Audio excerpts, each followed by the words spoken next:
السلام عليكم متتبعيني العزاز، كي دايرين؟ لاباس عليكم؟ نتمنى تكونوا بخير وعلى خير. اليوم غادي نشارك معكم واحد الكيكه ديال الليمون سهله زوينه بنينه، فيها البنه ديال الليمون. صراحه الله كتجي غزاله، كترين في هذا الوقت دابا الليمون موجود وصراحه هادي وقته وهادي وقت هاد الكيكه. نتمنى تنال الاعجاب ديالكم وتبعوا الفيديو حتى الاخر ان شاء الله، فيه التفاصيل ديال الكيكه كامله كي وجدناها وكي قاديناها، ونتمنى تنال الاعجاب ديالكم.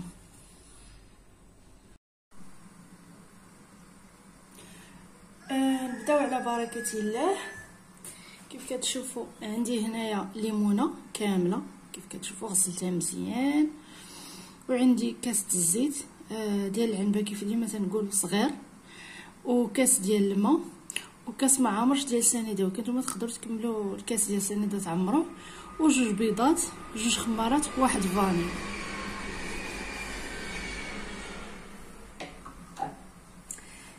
نبداو كيف قلت لكم على بركه الله. بسم الله. كناخذوا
كاوكاو بامكانكم ترشوها بلوز ايفيلي ولا المهم هنا كيبقى الاختيار، ولا غير الكوك كاوكاو. المهم اي حاجه كانت تقدروا ديروها. نقطعوا لنا واحد طايف. بسم الله.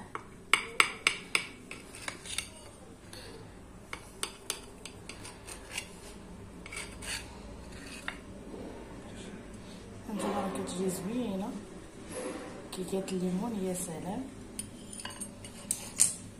هي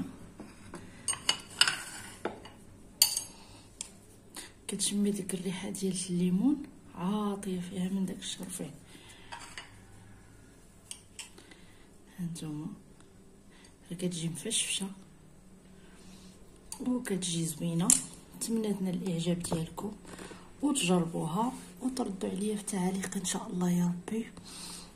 سهله فيهاش بزاف ديال المقادير، في المتناول. والليمون دابا هادي وقته نستغلوه في الوصفات ونستغلوه كاينين في لي كيك وفي العواصر في كلشي تدوز تاني وقته.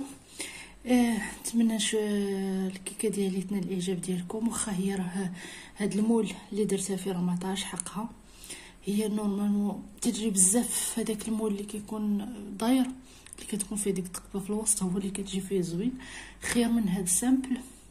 ولكن انا هذا المتوفر عندي حيت الاخر صغيور قلت نديرها في هذا. المهم نتمنى تنال الاعجاب ديالكم وتجربوها وتردوا عليا كيف ديما في التعليق ديالكم الزوينين.